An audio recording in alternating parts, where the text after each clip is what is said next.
বক্তব্য দাখিল কৰি লওঁ। মই অসমৰ ৰাইজ অসমৰ ৰাজনীতি উদ্ধাৰ হোৱাটো বিচাৰে আৰু আমি সকলোৱে সংকল্পবদ্ধ যে নিকৃষ্ট ৰাজনীতি যে হিমন্ত বিশ্ব শৰ্মা ডাঙৰীয়া যোৱা এইবাৰ বিভিন্ন সময়ৰ পৰা কৰি আছে, সেই নিকৃষ্ট ৰাজনীতি আমি আঁতৰাব লাগিব। অসমৰ ৰাজনৈতিক জগতত এখন চফাই অভিযান চলি আছে।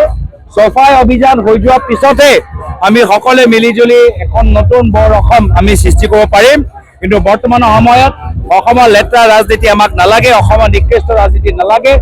আমি সকলোৱে অসমৰ ৰাইজ ঐক্যবদ্ধ হৈ সংকল্পবদ্ধ হৈ সামূহিক দায়িত্ব লৈ অসমখন নিকা, অসমখন চাফা, অসমখন সেউজ, অসমখন সুন্দৰ সবল কৰিবলৈ হ'লে বৃহত্তৰ চফাই অভিযান চলাব লাগিব আৰু অসমৰ ৰাইজৰ হৈ আমি চফাই অভিযান চলাই আছো।